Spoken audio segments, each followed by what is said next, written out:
Okay, so he finds the tampons and he's playing with them, I guess. I don't know, man.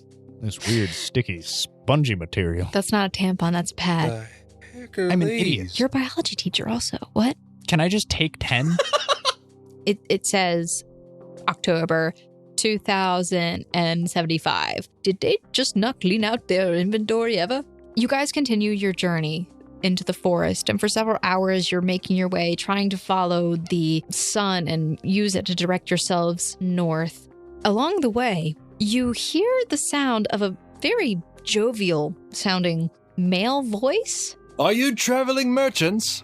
I'm Finiavir Avir. This is my compatriot Amali. And you are? You guys, as you finally break through the trees, you reach a small village.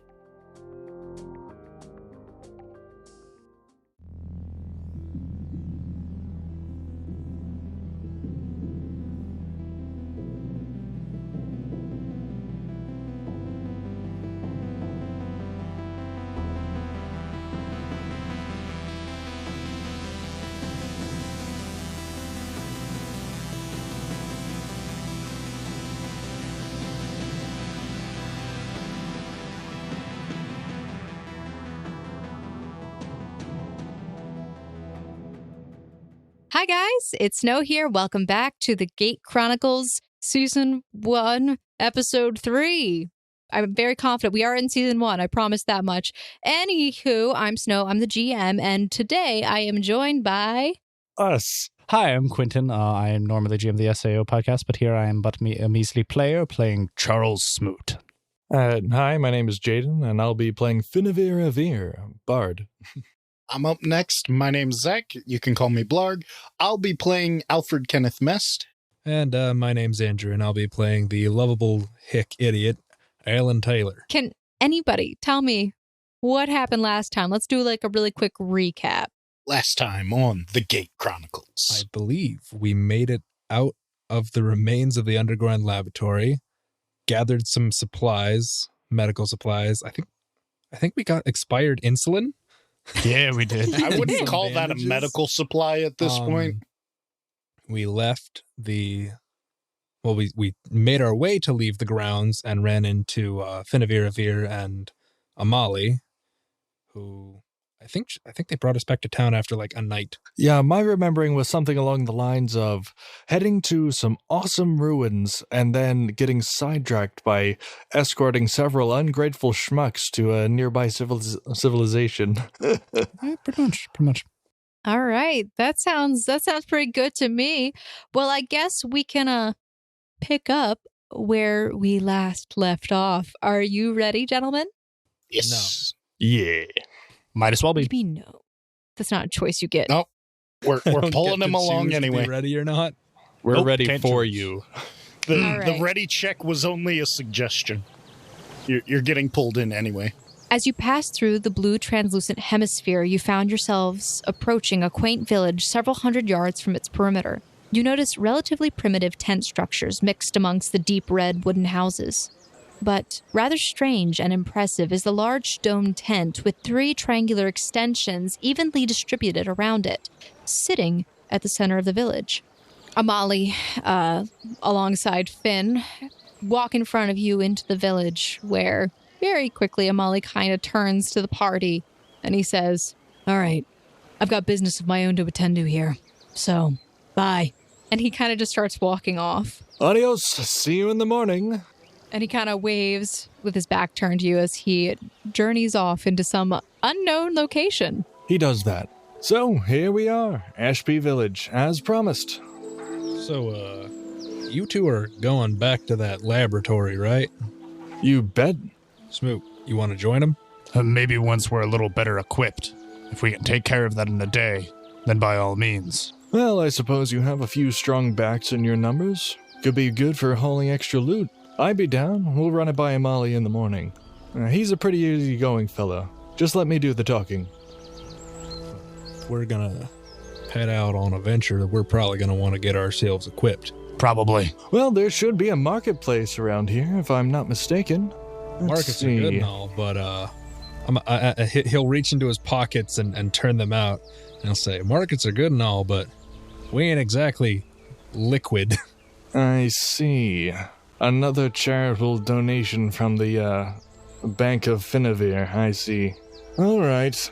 I pull out some silver pieces. See, I don't know where you do trade from where you're from, but these are silver pieces. These are the bread and butter of life here, and these are copper pieces. 100 copper pieces to a silver piece.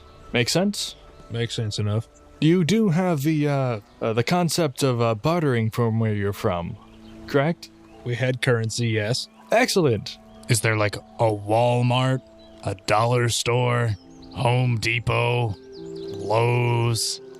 Highland Dial. Such places still exist. I am quite unfamiliar. I'm sure they have excellent wares. Anyway, I would be willing to part with some amount, assuming that you would return at least the same amount, and if you manage to be useful on our venture to the ruins, we'll consider it even. Sounds good to me. So what do you think would be a good amount for just pocket change for equipping? I don't know. 40 silver pieces, do you think we get by? Per person Per person. Or not even that much? Yeah, I was about to say, I was thinking like 10 maybe per person at most. 10 silver and a bag of copper. So basically $4 and some change. If you were gonna go that route, I would say, why don't you make a perception check really quick? Sure thing. Or no, actually, knowledge local. Even better. Can I take my bardic knowledge? Sure. A total of 20. All right. So, you and your bardic knowledge, all the times that you ever spent in the taverns back in Taba, you heard a little bit about another village similar to Taba called Ashpi. It was a nomadic tribe that settled down and became a small village, not but 50 years ago. So it's become established, but it's still relatively small.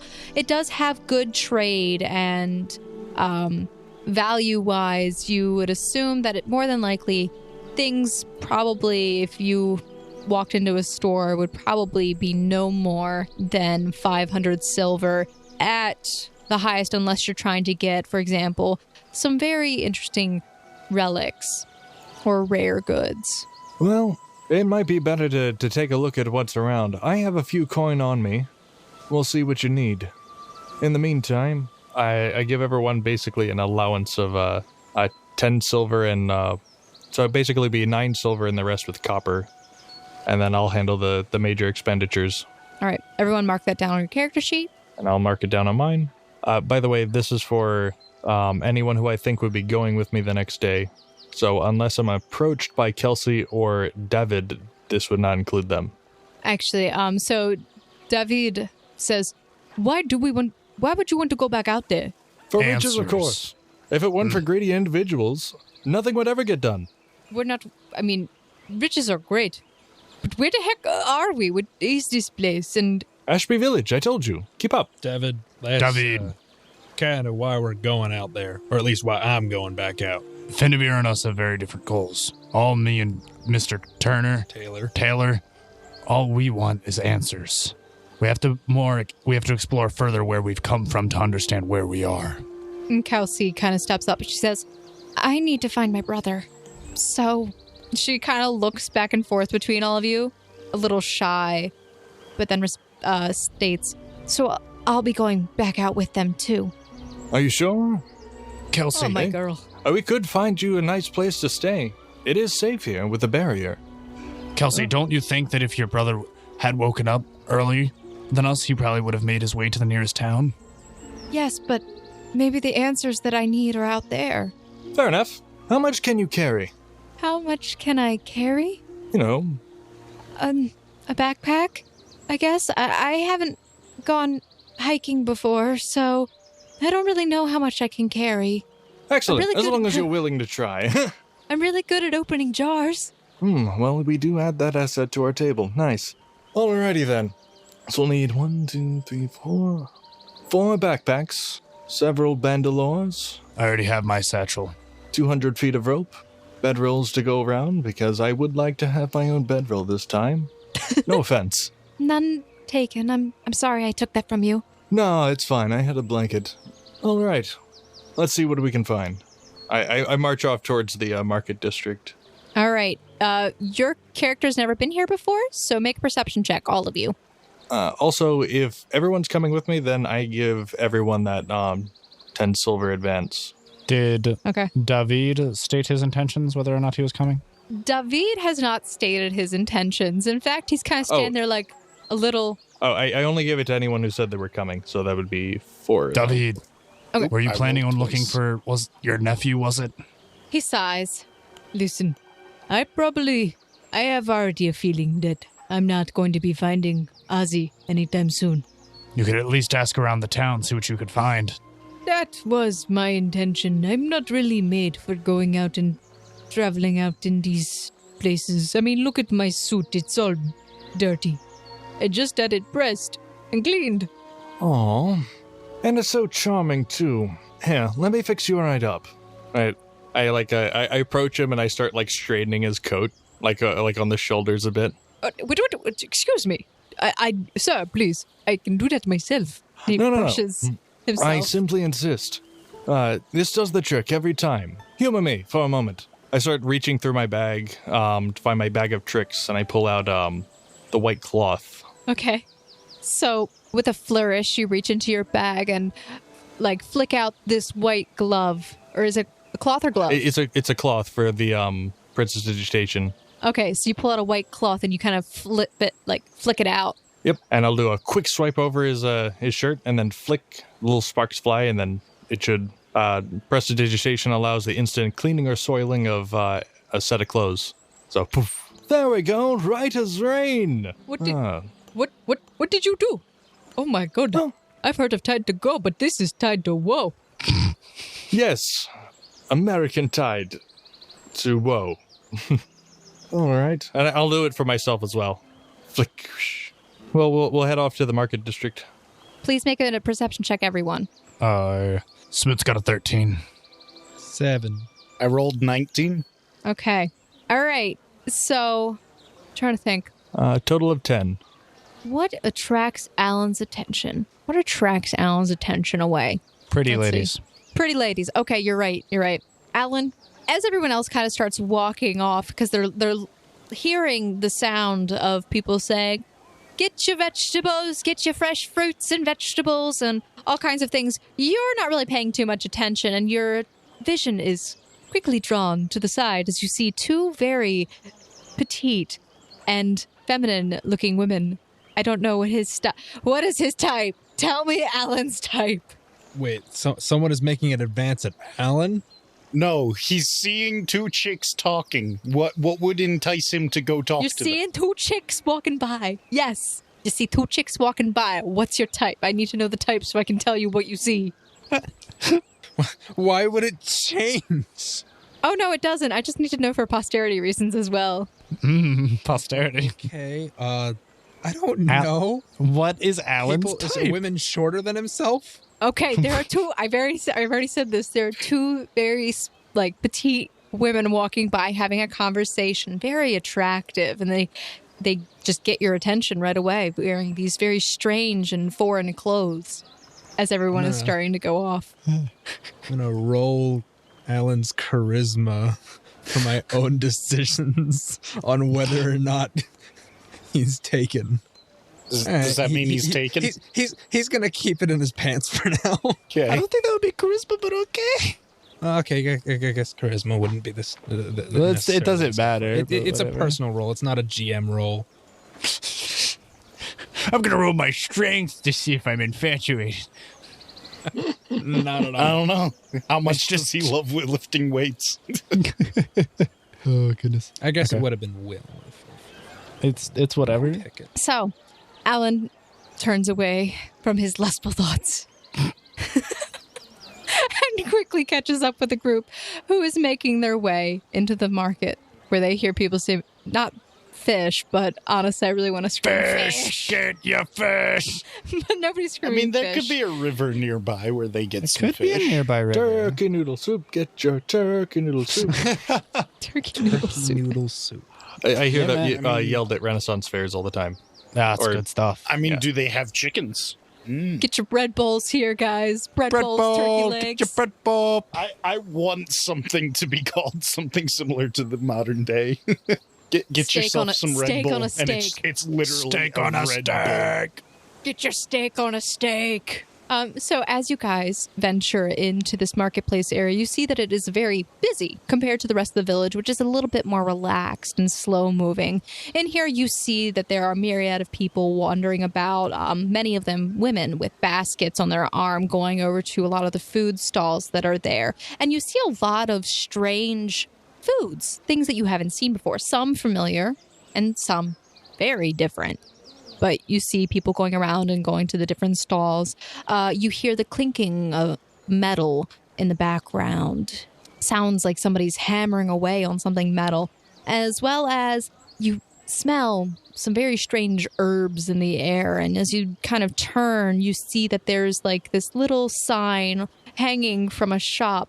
And it has like script on it. Not something that you're really familiar with. But you do see that there is like this little, looks like a vial of some kind with liquid painted on blue and green. It's weed juice.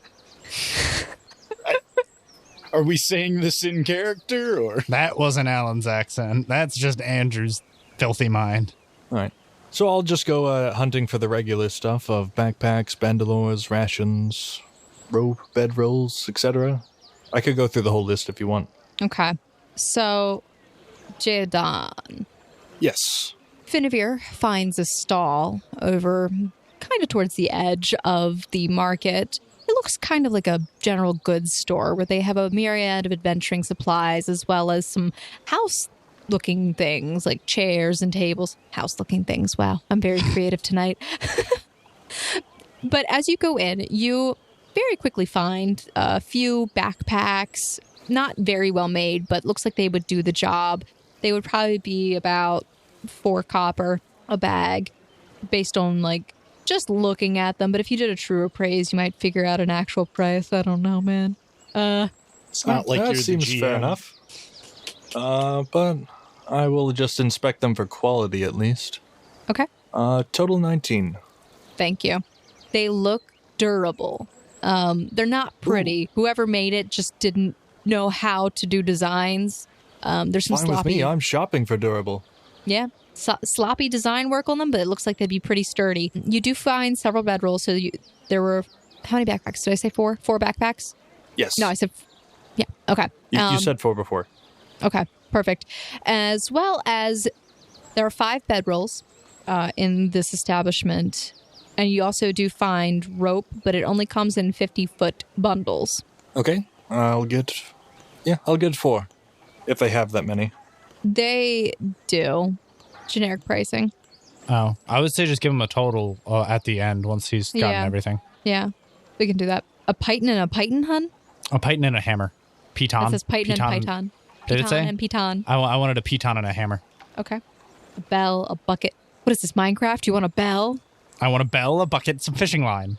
A medium tent, lighter with flint and steel, a flashlight. Didn't you guys get... Oh, never mind. We did not. You got cigarettes. No. You didn't get a lighter. We did not get a lighter. So I was saying, if I can find a lighter, What? sure. No, I have a lighter. Well, good for you. I don't. And your character never told me you got a lighter. I pulled it out of the toolbox. I said, hey, we've got a lighter, and I kept it. That is true. He does have a lighter. You Wait, there very was a much know lighter? that I have a lighter. My character can't remember your last Hold name. on, there was a lighter in the toolbox? Yeah. There was not a lighter in the toolbox. There was a hammer in the toolbox, wasn't there? There was He's a got a wrench. wrench. I remember him There's a getting the wrench lighter. in the toolbox. He got and a I took lighter. the lighter. He got a lighter. He got a lighter. I want a lighter He for got a myself. lighter. I don't know if he has a lighter. He got a lighter. Okay. It'll come up. I would like to make my way to the Bookmarks. blacksmith to pick up a weapon. All right. So, Jane, are you getting any of the backpacks? Oh yeah, I'll take all of them. I said 4 copper piece. Yep. Man, I undershot that price. Apparently it's apparently 2 gold in the book, so it'd be 2 silver, but I undershot, so I will stick with what I undershot. I undershot way too deal on much. these backpacks. Well, Real leather steel. started You a could as keen well. eye for bargains. There's a hole in them somewhere. It's not big. You don't know where yet. They're They're not marked of the down highest because they're quality. ugly. They're ugly. They're ugly. They were made by a I shoddy see potential craftsman. in the ugly backpacks. Okay. Give me the ugly. Give you the ugly. Give him the ugly. Did you pick up any of the bedrolls? Yes, I wanted all of them. I said 5. Yep. Four groups of a 50-foot rope. I'm assuming it's a common grade. Yes. So, Jaden, it is 4 copper pieces per bag, 2 silver pieces per skein of rope. I'll call it a skein for now. And for the bedrolls, it's 1 silver piece per. Okay, I got that down. Quinn, for Smoot's looking around, he is easily able to find rations in any of the stalls. He basically just can gather food. He can pick some weird foods if he wants. Just look up the standard price for rations at this point. Sure. Was I able to find fabric anywhere? I mean, there is fabric. What are you looking for? Fabric that multi-purpose. Basically, if you have basically fishing line and a needle, you can make a crude bag fairly quickly. Stuff mainly for making clothing for women. So mostly pattern, thin clothing. There's nothing really made to be durable at this time. Well, work with what you got and get some thin stuff and layer it up. Okay. So pattern stuff is going to be more expensive than like standard just color. All right. Then Depends on how much you want, how many yards, and you have to carry it. Any particular pattern, color? Is there anything with flowers? There's a lot with flowers. You are in a spring season, so floral patterns are in. A lot of it can be... There's nothing really printed on. It's actually a good number of it. Looks like there's some hand embroidering on it. Not like all over, but like there's certain parts of it that have like nice embroidered pieces. All right, so I'll just hunt around for a few minutes, see if I find anything with a nice pink or purple flower on it. Sure. You find a lavender-colored piece of cloth that has some deeper purple and white, like deep purple and white splattered flowers on it. Ooh, that would be what I'd be more attracted to. I'll go and request how much it cost per yard. Wouldn't happen to be look like an alpine bedney, would it? Alpine bedneys are important to my character to some degree. They're my mother's favorite flower. Yes. Okay, so if it remotely resembles that, then I will almost definitely buy some. So yes, you see these embroidered looking flower things that have these purple petals with white on the center. And these kind of like weird little phalange looking things coming up from the center of the flower. I don't know how else to describe them. They're pretty though. And there's some like very deep green petals surrounding the flower as well. I'll request 8 yards, and I'll probably not pay as much attention to what the price is. I'm kind of attracted to this particular type of font. All right. But I'll need to mark down how much I spent. Okay. So it is 2 silver pieces per yard. Okay, 2 per yard, and I will get 8 yards. All right. I'll go hunting for the rest of the things I'm looking for. Matchboxes, fishing line, travel sled, machete. Okay. But you can get back to me if you want. All right. So I want to go to the blacksmith. Alan goes to the blacksmith.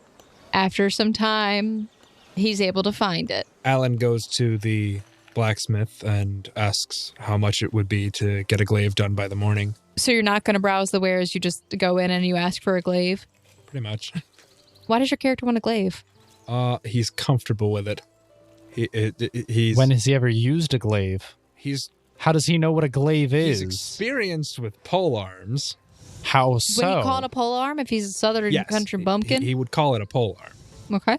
All right. But he's more looking for slashing than stabbing. It has been established that Alan Taylor watches movies. He does watch movies. He has, in fact, seen the 300. He likes the slash. Back off! I've seen movies! Okay. So you go into the blacksmith and you just walk straight up to the table where the lady is actually not even there. But there's Belle. You can ding it. We'll go back to that scene. I ding the bell. Ding, ding. Give me 1 second, why don't you? All right.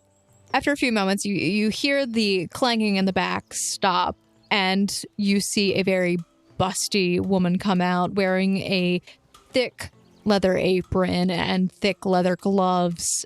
She's got her hair kind of pulled up in a bun and it's braided, red, scraggly. And you can see she has like a few scars on her face and a few burns like on her forearms. What do you want? Well, I'm looking to get a pole arm, preferably for slashing. That's pretty specific. All right. I mean, I don't got anything in the shop like that right now unless you want, like, I got a sickle. What do you mean, They're not exactly the best for fending off whatever might come at you. What might come at you? I don't know. Bears? All right. I A mean, bloodthirsty moose? who are you talking? I don't care what you're going to use it for. That's your own business. But you want a pole arm and you want one that does slashing. Technically, anything can slash. Spoons. You could use a spoon to slash. You just got to sharpen the edge. Standard Do you want a spoon pole arm? If you want a pole arm, I'll have to make one custom order for you. I don't have anything in store right now. I got a nice dagger. Just take the dagger and duct tape it to a stick. You could. Remember the last time you didn't take a dagger that was offered? Bad things happen. Is what is called an improvised weapon and provides significant minuses to combat. Yeah, but Alan doesn't know that. Yeah, but he has the common sense to know that a knife duct taped to a stick is not going to hold up nearly as well as a blade properly affixed to the end of a good pole. Does he, though? Just how much would it be to get it done by the morning? By the morning. Well, I got orders. I got orders backed up already. She pauses as she kind of like wipes her gloves off on her apron. All right. Tell you what. If you want me to make you a pole arm, it's going to be 8 silver. But if you want me to get it done tonight, I'm going to need some extra payment. Because I've got over a dozen orders I got to get prepped. 10 silver cover it? Sure. Surcharge of 2 silver. I want it in advance. So how much you want up front? It all? It all. Exactly. Just all of it up front? All right. So I'll hand her the 10 silver, or I guess 9 silver and 100 copper. However, Yay, you're broke divvied up. again. Nice. All his money gone. She's like, All right. Stop by in the morning. I'll have it ready for you. Thank you very much. Pleasure doing business. Pleasure was all mine. Now get out of here. All right. I guess I'll go on and rejoin with whoever else is purchasing goods in the market. Follow around like a lost puppy and try desperately to not admire the women too fondly. there are a lot of women in the market. A lot of women. All right, Zach, is there anything that you wanted to do? My character needs to find, like, an herbalist or something, I guess. Okay. So I'd be looking around for an herbalist. Okay, roll a wisdom for me, please. A wisdom. A wisdom.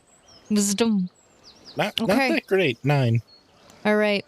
Out of all the shops that you've walked around and looked at, you can't really think of any that would have been something like herbalist, potions master kind of thing.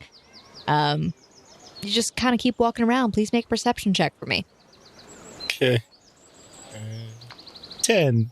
After wandering around and just kind of looking at some of the signs that are up in some of the stalls, you find yourself approaching back towards the entrance where you guys came in from at the marketplace. And you look up and you see the sign that you saw earlier with the not really decipherable writing, something that you can read. But you do see this thing that looks like and kind of reminds you of a glass vial with painted liquid inside of it. And you think to yourself, this could be what I'm looking for. And the smell and scent of the herbs has grown the strongest here. I'll proceed inside then. So you enter inside of the shop, and you are hit by a very strong scent of herbs. Incense, more than herbs. It's almost stifling. But please make another perception check as you enter the building. A little bit better. 22. Lovely. All right. So, as you enter the building, you see that there are these shelves. They're kind of made of wood, don't look to be super sturdy. pieced together by some kind of grass twine wrapped around the corners, holding up these shelves. And on them you see these varying bowls of all different sizes, but you see that in them there's different leaves. You see it's a little bit decorative where there's like a mortar and pestle placed ever so perfectly on top of a leaf. You see on the shelves as well, there's like some primitive looking glass tubes and vials with unnamed liquids just kind of sitting on the shelves. And as you go in further, you see that there is a small wooden table where a younger looking woman, who appears to be about your age, is sitting at a table with very large glasses, hair in pigtail braids, and she seems to be grinding something with the mortar and pestle. All right. I'll walk up towards her and try to get her attention.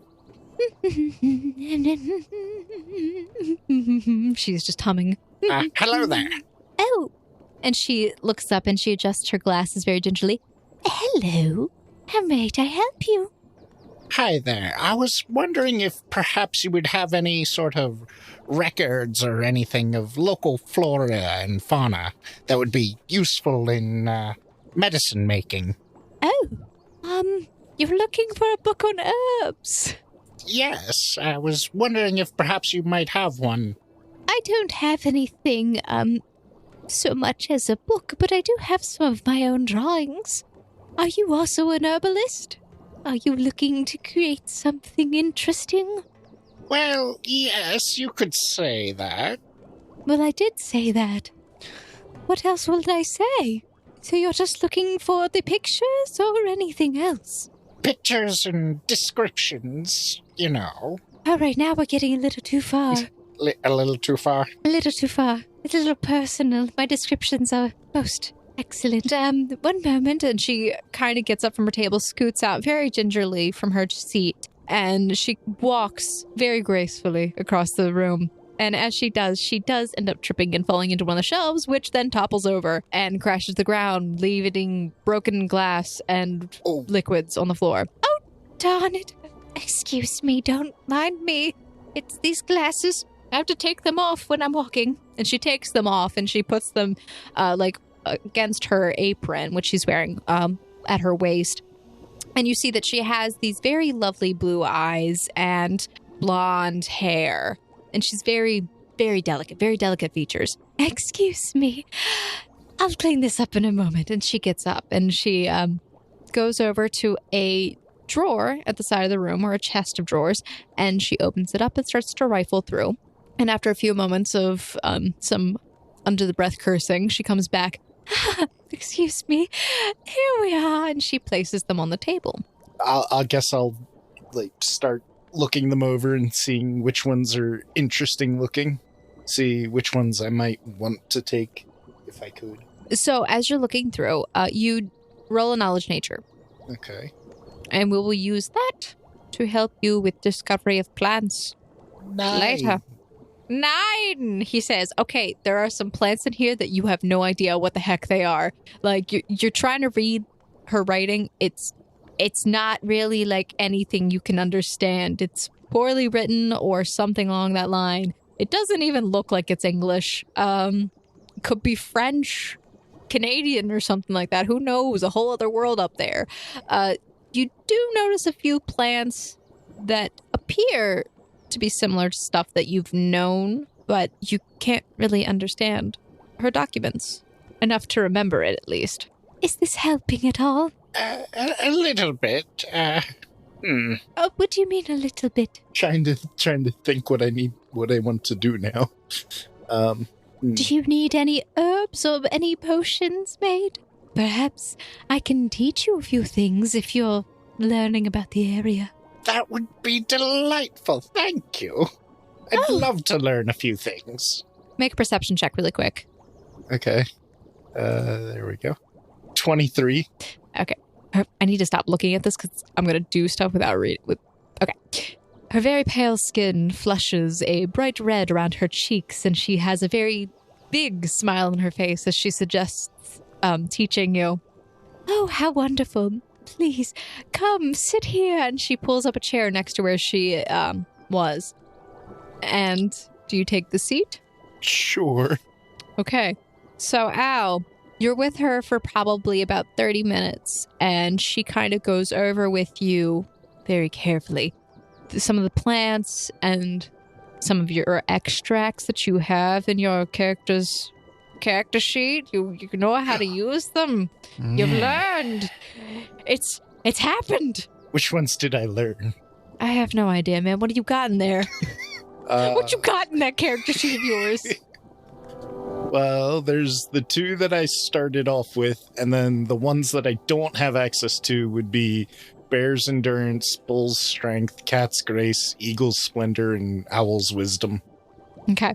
So currently you haven't really learned too many new ones in that regard, but she does go over, so essentially your character unlocks the ability to make these cure light wounds and Fox's cunning and acute senses in the game world. Okay. Well, not in game world, but in this world. Okay. You've unlocked them. Yes. Da, da, da, da. Your character is now actually officially an alchemist. Woo! I leveled up without leveling up. Yes. Your knowledge nature checks. Hopefully they do not roll poorly anymore. Because you'll no longer be at invisible negatives. There is now level 1. There is now level 1. Y'all level 0 craps of nothing. And now you're level 1. Okay. Huzzah. So you spend some time with her, and she seems to be really enjoying your company, but the time passes, and unfortunately, you do have to say goodbye as you... Would I be allowed to take my own notes on it? You may absolutely take your own notes. No, I mean, would she have some spare paper or something so I could write things down? If you ask her, she would offer it willingly. Yes. Willingly. I have my own notes written in English. As you're deciphering and she's going over the text with you, you kind of learn about the common yarrow and how to make yarrow paste. Ooh. And it's found in the forest and grasslands. Ooh. Oh. I see. And it's used for healing. And also, you've learned about acorns. Acorns are great if you bite into them. No. They increase your AC temporarily. Oh. They do not stack. Delightful. Can't chew on 17 acorns and become invincible. Darn it. Nope. Yes. My character, I would presume, then has just been shopping with Finiavir the entire time? Yes, you were basically, you didn't really ask for too much. You do have to stop by the blacksmith because she does have the python and the hammer that you're looking for. Okay. Do you have a general outline of how much that would all cost? The for me hammer to get is everything 5 silver and the python is 1 silver. Would I be able to buy everything on my list within my allowance? Yes, just buy it with your allowance. It's fine. There's nothing else. Oh, hold on. Let me double check it really quick before I tell you. The only thing is that, the medium tent, I think, was mildly expensive. Yeah, you're not going to be able to get the tent. You'd be able to get flint and steel. You could get a lantern. A hooded lantern specifically? No, you could get a lantern. What if I wanted a hooded lantern? You could get a lantern. No! Okay, fine. Yes. All right. Snow, just real quick, would we say that the lessons have allowed me to understand their local writing? Yes, it's roll linguistics. Okay. We'll use that to see if you've learned anything about language. 11. Not the best, but it will allow this for sake of reading. All of y'all are dumb and you can't read, but you can sort of kind of barely read it. It's like a mixture of English and, Huzzah. Yeah. Icelandic. We'll use Icelandic. I like Icelandic. It's fun. It's fun to say. So I'm off to the side with good old Charlie boy. Yes, you are with Charlie. As he keeps hunting for the lantern. Well, if you're interested, I do have another interesting trick up my sleeve. I'll very crudely try to have one hidden in my sleeve and pull it out. So would that be a sleight of hand? Yes. So you would roll sleight of hand for that. Total 20, and I Okay. produce a match if successful. And I will light it and cast light on, let's see if he has any somewhat unattended objects. Quinta, do you have anything on you? Yes, the character has clothes, his wristwatch, his satchel filled with goods I'll and bags. do the wristwatch. Okay. I cast light. I strike the match and have it light, and then the light will kind of beam out and go into the watch, and the match will go out. And now Okay. Whoa. watch glows. What is this? As a 20-foot range of light. Whoa, Finiavir, what have you done? Put it out. You see, I haven't quite learned how to turn that one off, so... What do you mean? Just cover it up or something. It'll go out eventually. Half an hour or so at most. What kind of magician's parlor trick is this? Mine. It doesn't hurt. Okay, well, you said it'll go out eventually? Yeah, half an hour tops. All right. Depends if I've had my breakfast or not. Interesting stipulation. Would that work for your lantern needs? I guess it would, as long as you can do it consistent. Does it have to be on my watch? No, I can do it in most anything. I wouldn't recommend putting it on your clothes unless you want an obnoxious light on your face. I learned that the hard way. Fair enough. Kelsey kind of walks over and is looking at your watch that's glowing. Wow, it's kind of like a glow stick. That's kind of cool. See, they have parlor tricks in America too. Glow stick. Glowing stick. And See, the difference was those were done by chemicals. Well, I have you here, Finiavir. There was something I wanted to talk about. Sure. What's on your mind? Earlier, I recall you mentioned there was a poem you recited. I had a couple more questions about it, but I don't know if you have any specifics. I'll answer to the best of my memory. Do you remember who the originator of the poem? They may have better answers then. Let me think. If I remember my history correctly, it was Thomas Ray, the first chief of Ashpi. Well, that's rather convenient. Seeing as we're here in Ashpi Village. When did you get here, Whoa. Alan?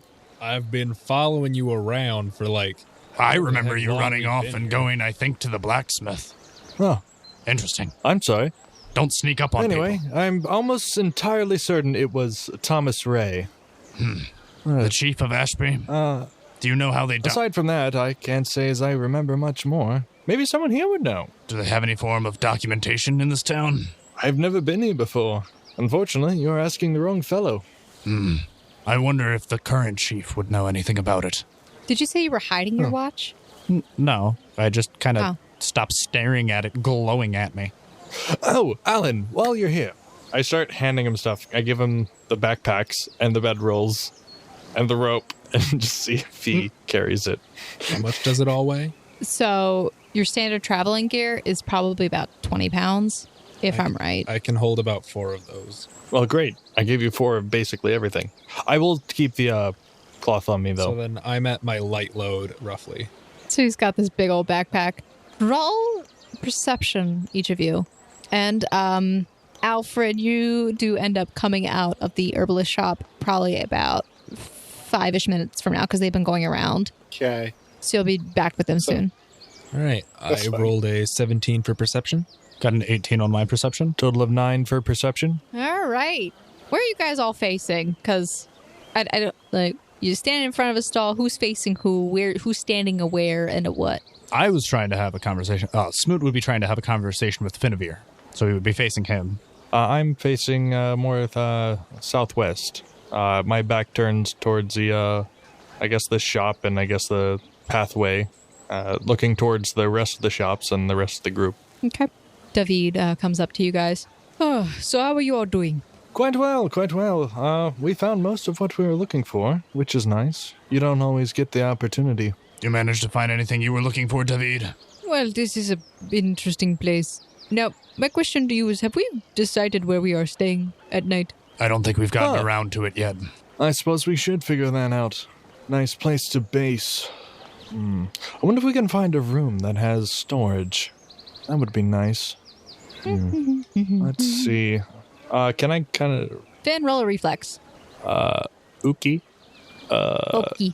Total of 22. So as you're having this conversation, David approaches, and within a few moments, you kind of feel like something like thunk against your backpack, and you like kind of stumble forward, but you catch yourself before you like fall, and like you stand back up straight. But you hear like a voice behind you go, "Ow! Why is there just a giant wall in the middle of the road?" Oh, I'm quite sorry. I'm not a wall. I actually happen to be a traveling merchant. Oh. I look around to where the voice was coming from. So you kind of like turn around half with your bag. Like, you try to turn and look to your left, and then you're like, wait, no, my bag's there. Turn to look to your right. Wait, no, my bag's there. So you actually have to turn around, and all of you see, you saw this happening. This young woman kind of just come barging in, not really paying attention, skipping very jovially down the lane and kind of tra-la-la-la-la-la-la-la. And she ran in to Finiavir. And so he turns around. Before you, standing up and brushing herself off, stands a young woman with shoulder-length brown hair that is parted into 2 low pigtails. Her hazel eyes stare at you with a wild and excited look, and a devious smile parts her lips. Well, at least you're not a wall, but, what do you even have in that bag? It's huge. Things, many things. I'm a purveyor of things and a buyer of things. That's very, specific. Interesting. Oh my gosh. Your arm is glowing, and she comes up and she grabs your wrist. Yeah, I know. That is so bright. It's so shiny. Is that gold?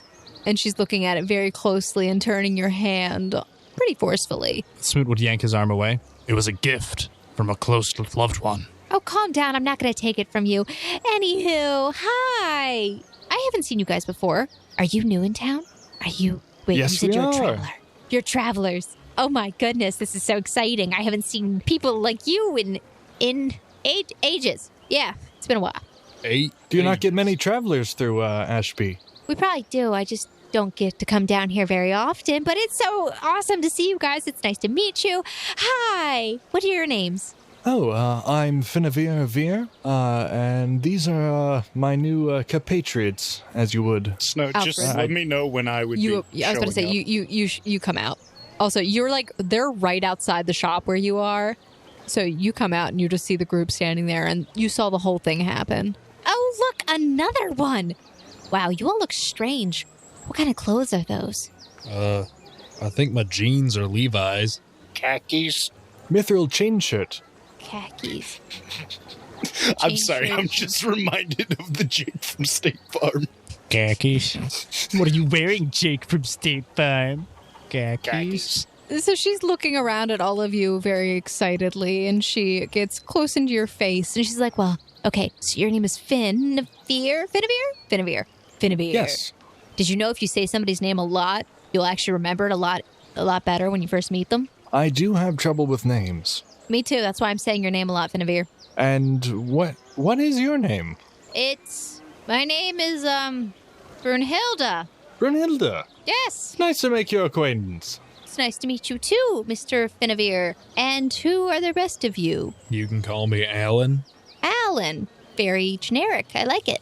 Oh, and this is Kelsey, David, and Alfred Kenneth Mest. Oh, I thought they were going to introduce themselves. Man, that's boring. Did you all lose your tongues? I'm just going through my notes and trying to It does memorize seem them. that way sometimes. They are a quiet bunch, except when they're not.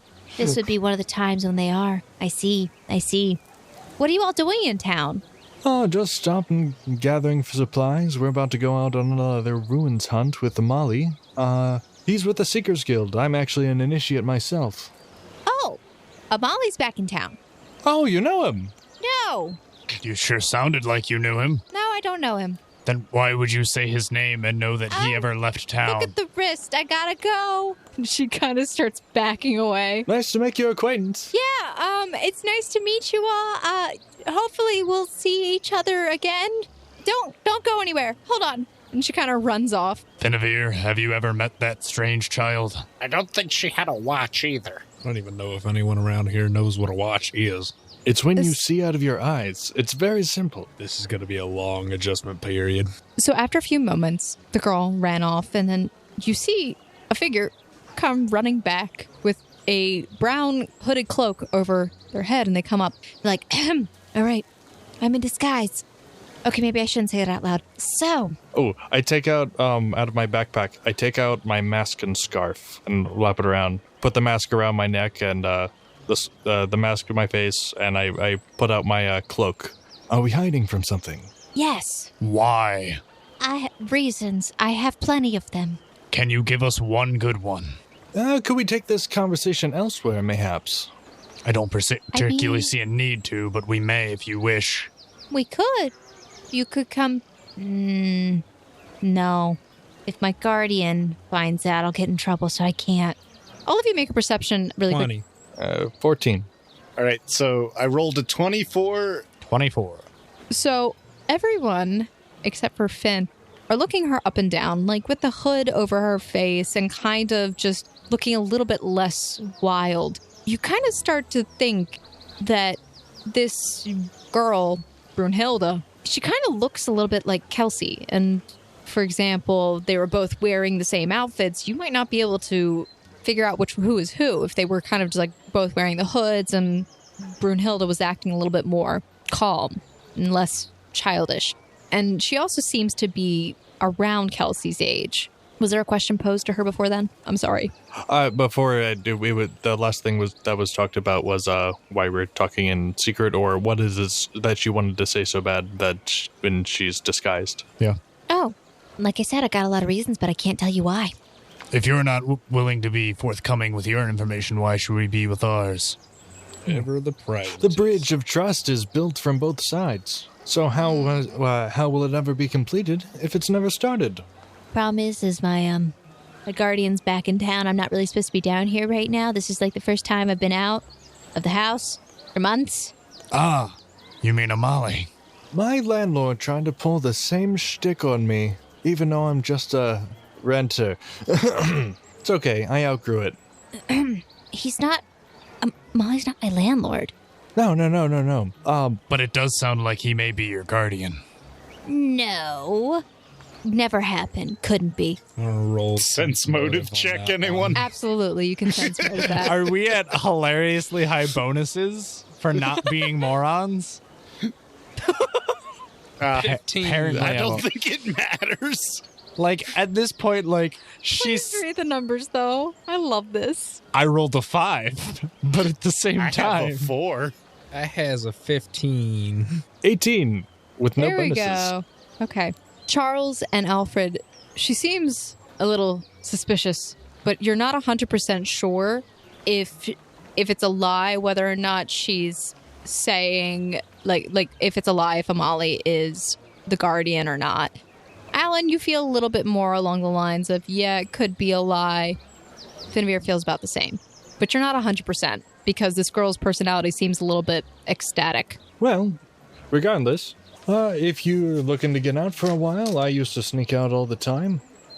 Perfectly harmless as long as you're back before you get caught, in my experience. My thoughts exactly. Perfect. See, we get along just fine. I don't know if I Well, if- necessarily condone lying to your guardian. It's not lying if you don't lie. It's a See? breach of mistrust if they expect you to be somewhere for your own safety and then you leave. Now you're starting to remind me of somebody. Listen, have some mercy, all right? I've been stuck in that house for way too long. I finally got out, and of course... She just pauses and looks back and forth. And Kelsey says, And of course, people show up. Interesting things happen, always. I reach into my bag and I pull out a small piece of chocolate and I give it to her. It's like, here, this should help with your nerves. I don't take candy from strangers. Respectable. It's the first wise decision you've made. That's what my guardian always told me. Don't take candy from strangers. Well, now you listen to him after you've already left where he told you to stay? Listen, and she kind of gets up and she like puffs out her chest. Now she's about 5'2", and she kind of stands up to you. all right, you listen here. I've been stuck in that house. And she kind of points in a direction, kind of just like south of where you guys entered from. It kind of points to a hill where there's lots of trees. I've been stuck in that house for months, and I am finally getting a chance to get out of the house. I finished all of my responsibilities, and now I'm out of the house. It's just problematic if my guardian finds out right now, And why is that? because I'm not supposed to leave the house. So what if they're at the house right now? Which direction did she point in? Towards the hill. Okay. And they're finding out that you're not in the house. He would be very upset with me. Maybe you Very. should head back to real the quick. house. Since I have a modicum of doubt here, and also, do I happen to know that that's the same direction that Amali walked off when we split ways? He walked off in a direction like almost east of where you guys came in from. So you're not really sure where he headed after that. All right, it wasn't that important, but it was an interesting thought. Okay. Well, we're trying to find a place to stay, so unless there's something we can help you with. She looks a little pained when you say you're looking for a place to stay, and she's just like, if it wasn't possible that my guardian would be in town, I'm not saying any names, I would absolutely offer the space on the hill. I mean, the house. Okay, listen. You guys are like the coolest people that have arrived in town. I haven't seen anybody cool in a while. I really, really need this right now.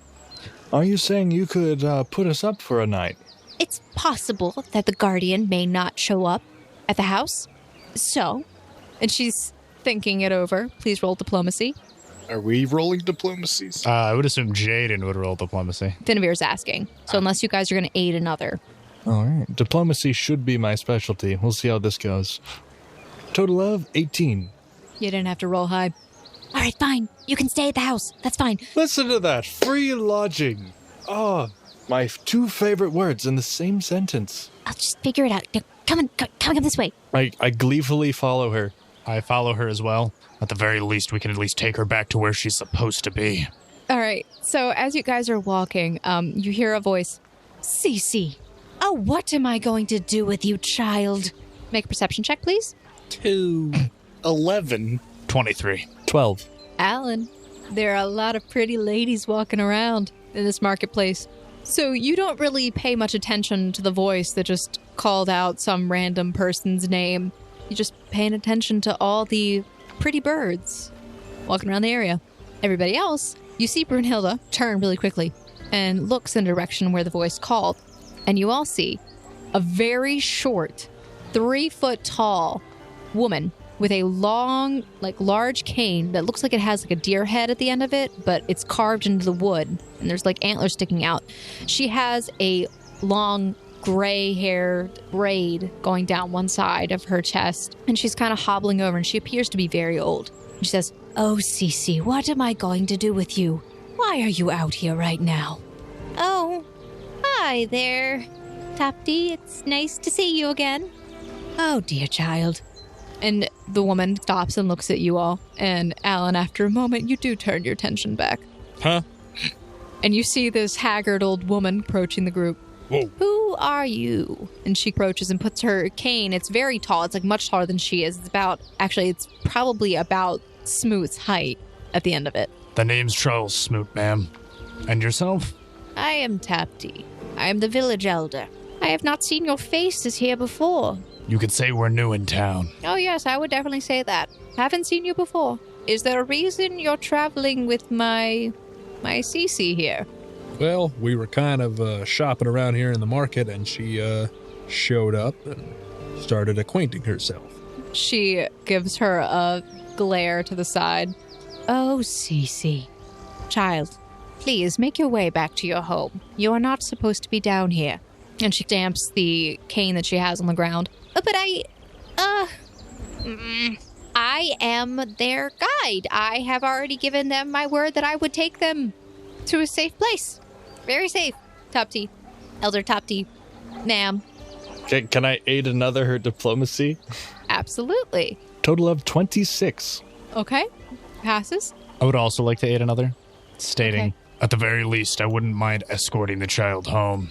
It seems like she has a little bit of a wild, wandering spirit about her.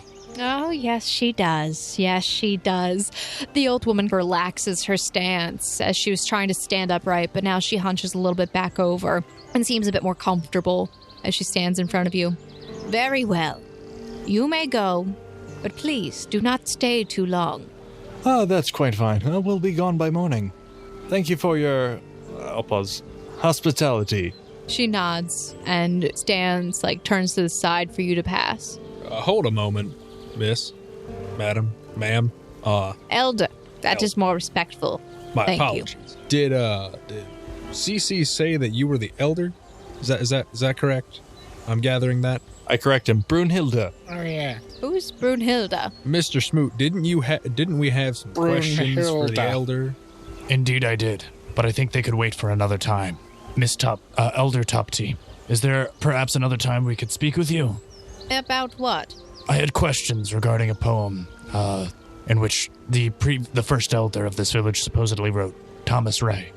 Oh, wait, which one? There's a lot of, not people named Thomas Ray, but which, writing are we talking about? Which poem? Because there were a lot. That I do not know, ma'am. Something about destruction and just seeing it. World being on fire, massive earthquakes. Everything went to crap. I see. So you mean the New Year's Eve hallowed sacred poem? If that's what it's referred to as. The New Year's Quite a lengthy Eve name hallowed you have for sacred it, poem. though. The New Year's Eve hallowed sacred poem. Just rolls right off the tongue. Oh, I didn't name it. Somebody else did. such sophistication. I gotta write this down. Hang on. I'm a genius. The sacred hallowed New Year's Eve. The New it's the New Year's The new Hallows Eve. hallowed sacred poem. All of you be quiet. You don't even know what you're talking about. It's the New Year's Eve hallowed sacred poem. Yes. That's what I said. The scrawny one over there got it right. And I haven't seen him before either. Marnie seems like she would hit it off with you, she says, and turns back to everybody after she glances and eyes you up and down, Alfred. Ooh. Am I getting match made by the village elders? That's what happened. Apparently. You know what? I'm gonna roll real quick for something. Let me see here. What are you gonna roll real quick for? Reaction. See if he takes that information and applies it, or if he's just busy studying his notes again. Okay. We'll go with a perception check. Oh, yeah. You hear it. 100%. You also seem to recall that the woman from the herbalist shop seemed to mention her name at some point in the studies. A name called Marnie or something. Was too busy studying plants. Plants. Can't quite remember. You just heard the name Marnie and, like, good fit. That's about it. Anywho. Was an herbalist, was into Kenneth Mest. God. That was perfect. I liked it. All right. So she looks at you all. So you want to know what about this New Year's Eve hallowed sacred poem? Again, if that's what it's referred to as, then I suppose. What do you want to know about it? Like, I'm standing here. I'm going to catch my death before my foot's already in the grave. Was he there? The poem sounded as if it was written in first person. Did this individual happen to have an eyewitness account of the events?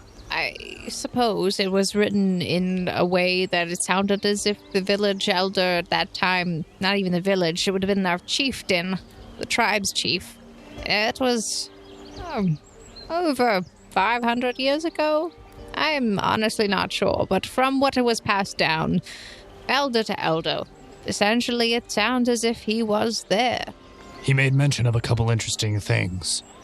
First of which is, he mentioned something regarding the fallen, but who may they be? The poem made note of fear the promises of eternity that the fallen will bring. Is the fallen referring to a generalized group, a specific organization? I'm honestly not sure. From what I know of the poem, from all the years that it has been spoken, it is something that may not be taken quite literally. It's been generations since it was written, and in any circumstance, it could be... I said 500 years, didn't I? Yeah, I'm wrong. I said, okay. It was much longer than I correct myself. I said 500. I'm thinking of an old-time calendar that I had.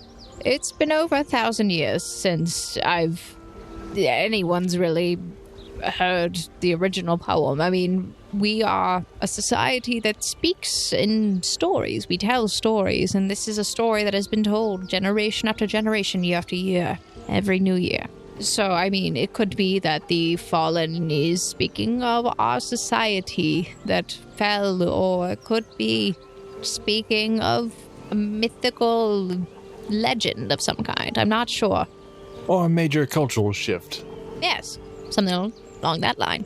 Yeah, it's fun to think about what it could be. Also, regarding what was the poem hyperbolic, emphasized for dramatic effect, if you would. Were all of these events quite literal? Well, I always embellish my stories at least a little. But I mean, fire raining down upon the sky, silence over the entire world. There are stories that speak of these things, the earth changing and shaking, the sky going red and dark.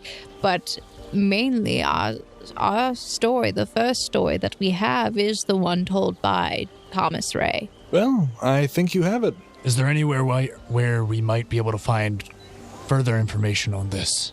More detailed specifics? Anything hard written down? Anything besides oral tradition?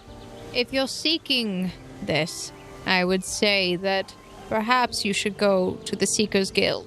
One of their bases would probably have some kind of repository, or we don't really have books here. They're expensive and hard to maintain. Don't I know it? It's like, a copy of my favorite book is in tatters and tears and missing pages. Tell you what. She pauses for a moment and she says, if you are seeking information on this and you need more, if you go to the Seekers Guild and you tell them that Tapti sent you, they may let you in. I greatly appreciate all the information you've given us. If it wouldn't bother you too greatly, and if we had any further questions, is there somewhere else we could speak with you again? I live in the town hall where the elders of our tribe stay, so that is where I will be. I'm assuming that's the large building in the center of town. I thought that was quite obvious, but yes. Again, a little new to town. Not quite from around here. Gotta use that noggin of yours. Got a large one there. She just laughs, and then she... She called you Big Head. So she stands aside and she says, now, please, escort your Cece back to her home. Gladly. We'll make sure to it that she gets there safely and actually goes there. I go check on her and see if she's still awake. No, she's kind of just been like duding around the area, just moving around, looking at things. Dude. She's also taken Kelsey off with her a few times, and they seem to be getting along. Devi is just kind of standing behind you guys. What the heck is going on? Gentlemen, I can't help but notice a striking similarity between the two ladies that are with us currently. Does anyone else find it odd? It is rather peculiar. No, nothing comes to mind. Both female. And yet they look like they could be identical twins. At least, that's of my opinion. Hadn't noticed. All right, let's get a move on. Shall we? All right. Finiavir starts to pick up a little bit on what's going on. Cece. He tries to see if that gets her attention. What? I do not know anyone by that name. Oh, my apologies. Brunhilde. Oh, thank you. I think we were about to escort you to your home. No. See, hold on, please. You are not escorting me. And she kind of just like gestures. I am escorting you. Well then, little miss, would you be so kind as to lead the way? As long as you're escorting us to your house. And that's right, you will follow my lead. Come along, Kelsey. Oh, okay. Hold on, please stop pulling me. Can I roll another perception check? Sure. Also, once we walk a little bit of a distance, I'll put away my mask and scarf. Okay. 11. Okay. What are you looking for? I don't know. You just described them saying that they looked very similar. And I just wanted confirmation on that, making sure it wasn't just me and I'm not crazy. With her back turned to you and the hood up and Kelsey being dragged along, you don't really see too much. Like, you're trying to look at them, but unfortunately with her hood covering her, the only thing that you notice is that they're about the same height. Yeah, build, size, roughly. Okay. Hard to tell. So, with that, where are we being led? So she quickly leads you all down down one of the roads, down a side street, taking really quick turns everywhere until you guys end up outside of the village, still inside of the barrier. And you kind of start to go in like this little back corner kind of place. Like, it's not really noticeable unless you're really looking for it. It's like a hidden path that she starts to go up. And as you guys travel through this area, you see that there are actually some trees around the area, like around this village. Like, nothing is inside of the area, like in the village itself. Really, you just see like bushes and short shrubs and everything along that line.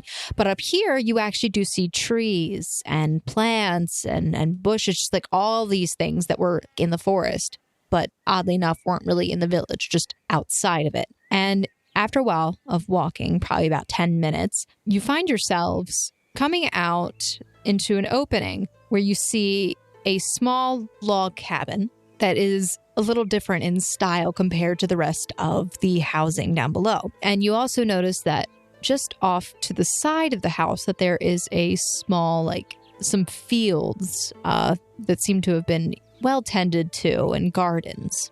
Alrighty. Well, sirs, here we are, and madam. Quite the quaint place you have. Yeah, I would say it's very, very quaint, very boring. Kelsey, come on inside. I would love to show you my room. It's boring, but still. So she drags Kelsey inside. I'll follow. I follow suit. Start looking around. So you guys maneuver your way inside. The house isn't very large.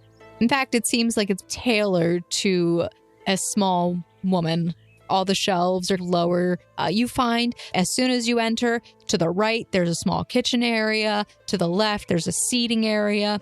It does have a second story, but it looks more like it's a loft. Come on. All right, I have the best view. It's the only view, but I have the best view. So as she goes up the stairs, you guys peek your heads over, and it's over the edge of the stairs, and you see that there's a small window, like a skylight, and you see her bed, and it's actually a very quaint young woman's room that seems to have some amenities that don't necessarily fit with the area, that are of a higher quality than what you've seen in the village. A bed that isn't like a cot, but it looks more like it's feathered down, and just overall higher quality stuff than what you've seen. I can appreciate your fine tastes. Those who strive for the finer things in life. It's a commendable thing. Oh, hold on a second. You're not supposed to be up here. You have to go downstairs. My This is a ladies' room. Pardon our intrusion, ma'am. I'll head back downstairs. I never went upstairs. I just went in the house. Alan was respectable. I would speak up and try and talk to Mest. Alfred, was it you that had the strange fruit vegetable things? Oh, yeah, those things. I have one. Yeah, I've still got them. Did you manage to ask anyone in town if they knew what they were?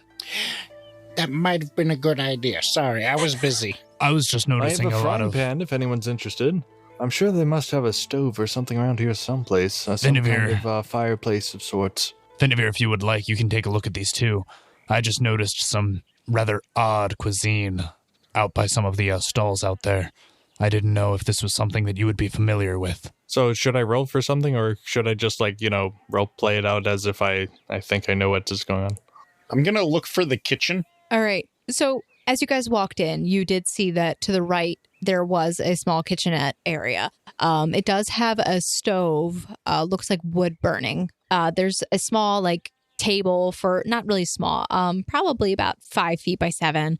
So it's got a decent amount of space for cutting things and just getting food prepared. Wooden plates and not really silverware, but wooden flatware that is pretty well carved and has a decent quality to it. You also see that in the other room where there was a seating area, that there seems to be a wall that kind of seems to have a lot of supplies that remind you of having bedrolls, rations, etc. I'm going to take a look around, see if I can't find a cutting board or something I could use as a cutting board. You do find one. All right, time to crack these open and find out what they have. And I'm going to take out the knife and start trying to attempt to cut these carrot things open. Alan, you sure you don't want to bash him in with a wrench? You could do that. Alan's do not it. allowed to touch these. He shouts out loud. I pull out the one from my pockets, He's got his own to play with. and I attempt This to is carefully scientific research. crack the shell. With what? I have a python and hammer. You may be able to crack that open a little easier. What is in those that you're so interested in getting at them? I will accept don't the know. piton. That's what we want to know. I will accept the piton. Here, let me sharpen it for you. I take a minute and sharpen it for him first. I have a whetstone. I take the piton and use my wrench as a hammer Okay. to spike it into the fruit. So I look at my hammer and then just kind of shrug my shoulders. okay. So I guess I'll have. Is this a competition to see who does it first? Yes. No. I don't Okay. give you the python until I do it for a minute, weather it up. I'm literally just trying to slice it open delicately to get at the inside. I am investigating this carrot thing. Okay, so you try to pierce the skin delicately, but you find that it is very hard and may require a bit of force. It almost, it kind of reminds you, like the hardness of it kind of reminds you of a coconut. Okay. Well, it wouldn't matter how long it's taking, but my character's just going at it, trying to open it. Okay, so Alan eventually does get the python, and after a while, you both manage to open these things up. The inside is filled with meaty red, like dark red, grainy textured fruit. It smells very sweet. Do you eat it? Yes. Can I roll knowledge nature in order to have some kind of understanding of what this might be? Sure. 12. Your character would know that this is a watermelon. That's a regular watermelon? It's your world's watermelon. But yes, a regular Wild. watermelon.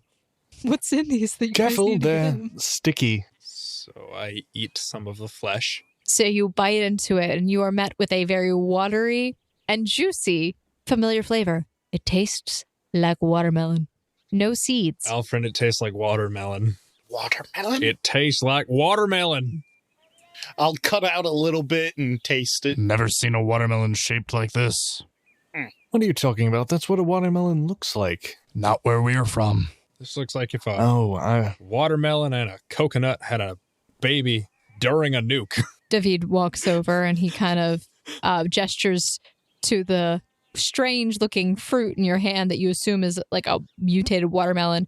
And he says, might I try a little? He says to Alan, not Alan, Alfred. I mean, I wouldn't have it in my hand. I'd have it on the table as I'm trying to, like, dissect it. Well, I'm just That was trying my to be plan. I'm just trying to be polite. I don't want to get in the way of your work. And I don't think Alan likes me very much. Understandable. You can have some. And I'll cut off a section of it and just set it to the side for him. My, how generous. And he takes a bite. Oh, I like this. I like this a lot. How many of these do we have? We have 3 left that haven't been opened. During their whole escapade, I'll make some tea and ration out some bread. I'll gesture for Schmoot to join me if he's interested. Might as well. Got nothing better to do right now. I can't remember. Jaden, did your character say you were Seekers when we were introduced? He's an initiate. I readily offered that I was an initiate. Okay. Something my character is proud of. I'm going to be studying this watermelon as they're talking. David is happily helping you study the watermelon. Air quotes study as he eats it. You thought you had a deadly fruit in hand, but you got a watermelon instead. I never said it was deadly. It looked edible. It was also in a box that was labeled for food. You guys hear like giggling upstairs, and it sounds like the girls are enjoying themselves. Please, everyone, roll perception. And Finiavir, you are making your tea. 19. So does that mean I'm not rolling perception? No, you are. You can roll perception. I'm Got a just 10. letting you know you are doing that successfully. 18. Thank you. 22. What was Smoots? I'm sorry. Got a 10. Thank you. Okay. Alan, Finiavir, and Alfred, as you guys are just kind of going about your business in the house, Charles is paying attention to the noise upstairs. The rest of you hear the sound of the door at the front begins to open. And you hear shuffling. I look towards the door incredulously with watermelon dripping from my mouth. No. I'm studying this watermelon. I'm sorry. Perhaps a little bit onto the floor. Ew. Kind of looks like blood. You monster. So you look towards the door. Does anybody? So Alan is looking towards the door. Alfred is still looking at the watermelon. I'm keeping an ear out so that way if yelling starts, I'm going to get out. But I'm studying my watermelon. David is just sitting on like a stool nearby, just munching on the watermelon, but looks like a rabbit as he's doing this. He's just like enjoying this thoroughly. What does Finn do? Is there a window? Like to see outside? He jumps out the window. No, I want to look at it from where I'm sitting. There surprisingly aren't really many. Like there's a window by the kitchen, like facing towards the garden, but there's no window facing towards the front.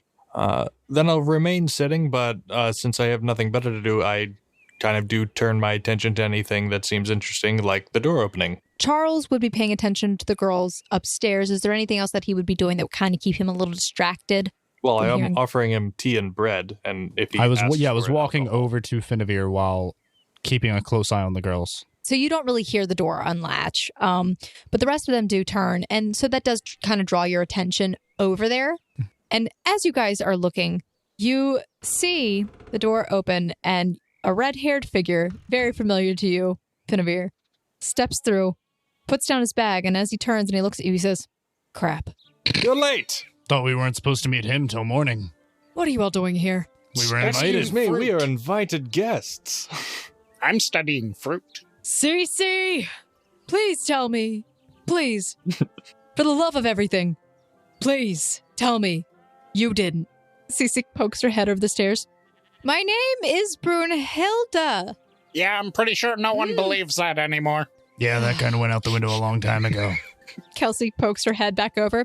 Yep, this is Brunhilde. She's very adamant about that much, at least. Ugh. Amali just sighs, walks in over to like this couch, like this seating area, and just flops into the chair.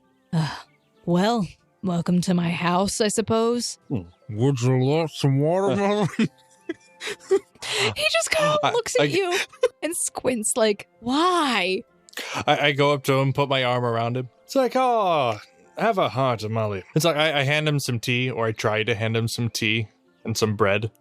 It's like we just came back from a long trip. Relax a little bit. He sighs heavily, but he doesn't accept your tea or biscuits or whatever you're offering him. He's just like, Cece, I have something for you. And she just immediately comes running down the stairs. Oh my God, what did you bring me? And she runs over. I'm going to jokingly call out, he called for Cece, not Brunhilde. She stops as she's starting to run over, and she's like squinting and like grimacing. Oh, you evil man. Never said I was that good. I throw a piece of bread at Alfred's face. I was going to say I'm going to try to reflex to grab it, but I'm too busy studying the fruit. Let's see if David will catch it for you. David is very happy with his watermelon, so I don't even know if he's paying attention, but I will. Does 13 even David pass? likes you enough. Does 13 even pass his AC? He can toss stuff, but yeah, no, what is your AC? Good point. Let's see, where is my AC's 10. Oh yeah, passes. So the aim is true, and Boink. David, as you toss the bread or throw it at Alfred, David stands up straight, and although he is a very heavy-set man, he makes the effort, and he lunges forward and grabs the bread midair. Like with his hand or with his mouth? With his hand. With his mouth. I prefer that Lunges description much forward, more. Chomps down on the bread and flops on the floor. He catches it with his hand. There is a reason why they call me the fast hands. And he puts it in his pocket. I will save that for later. Thank you. Continue your work, my friend. I need to know more of this fruit. All right, so I guess we see Certainly what edible. Amali brought Cece. Brunhilde. No, he brought it specifically for Cece. And she's just like, oh, Cece, if you want it, come over. She just kind of starts inching her way forward, like really like trying to resist. But then she finally gives in and she's like, okay, please tell me what you brought me. It's so boring. I need something else, something to do. Oh my goodness, please tell me it's something cool. Amali just stops. What do you mean by cool? They both just kind of look at each other. Something that entertains me, period. That's all I need. He reaches into the bag and pulls out like this little snake toy, the wooden snake toy. Voila. And she catches it and looks at it, and she just gives him this death glare. I am not a child. I do not need toys, Amali. I do not need toys. And he turns to all of you. So what are you doing here exactly? Making, what is it like a evening? It's Making later in the lunch. afternoon, yeah. I'm studying fruit. What are you doing here? Personally, I was escorting a rapscallion back to her home where I was told that a guardian was supposed to be looking after her. She seemed to be been roaming about the marketplace. He looks at you. Thank you. I really do appreciate that. You have no idea how much.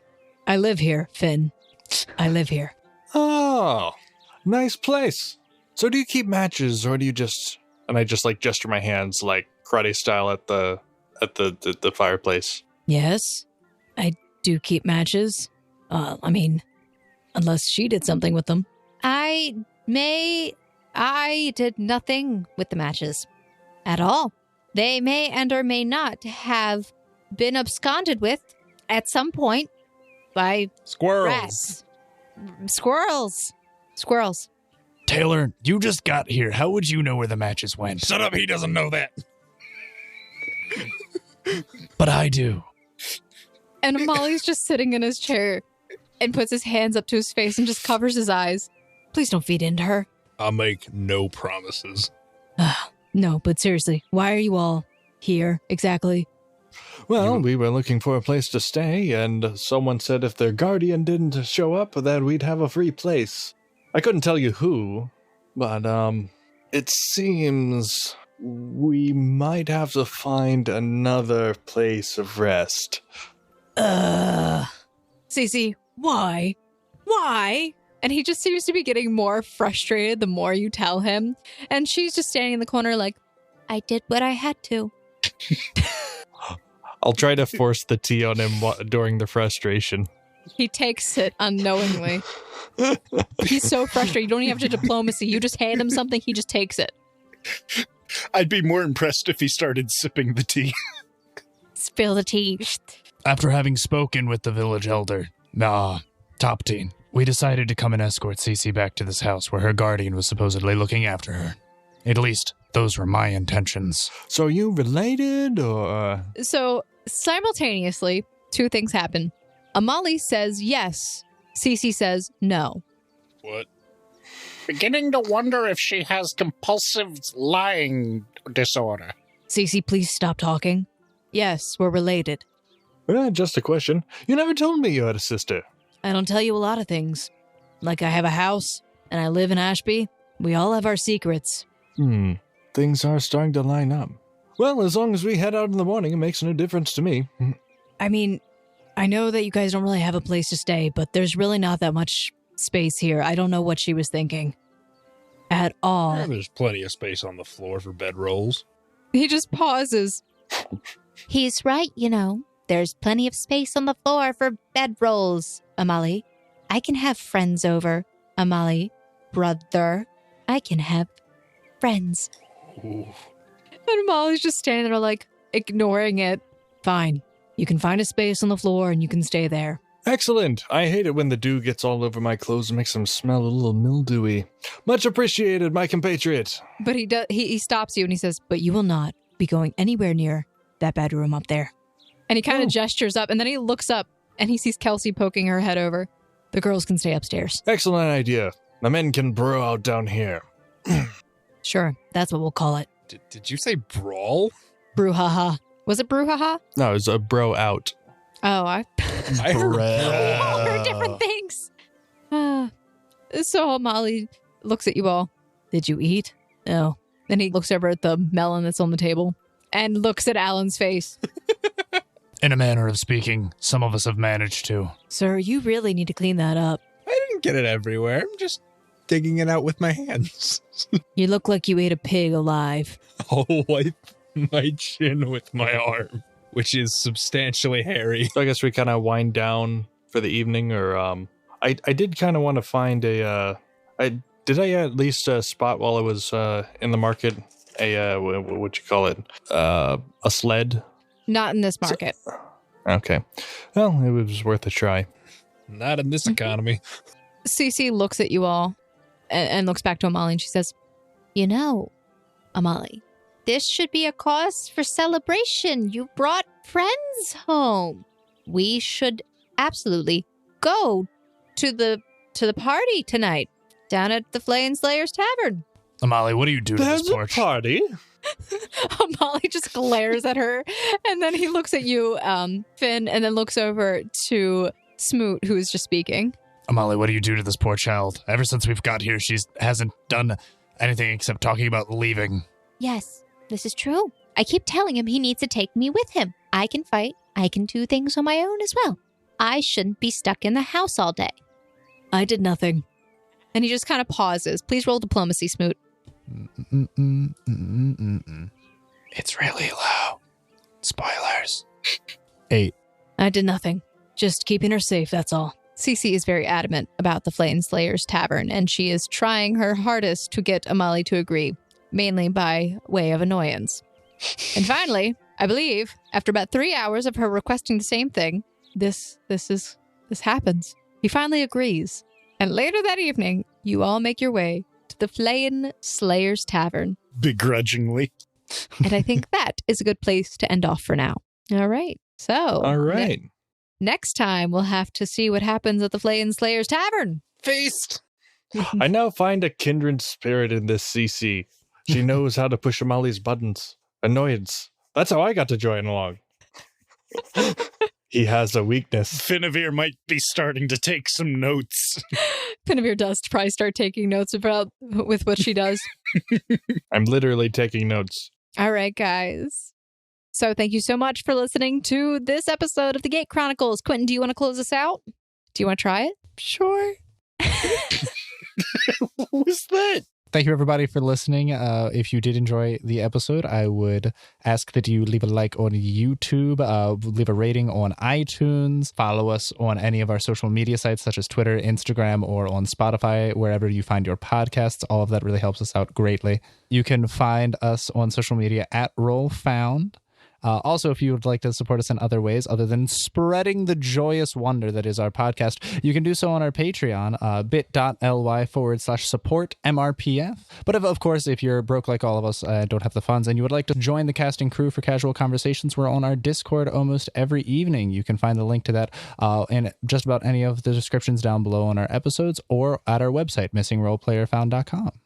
Ooh. All right, guys. Thank you so much. And we will see you next week, because we're a bi-weekly podcast with the Gate Chronicles. Yeah. Yeah. Bye. Adios. Hasta luego.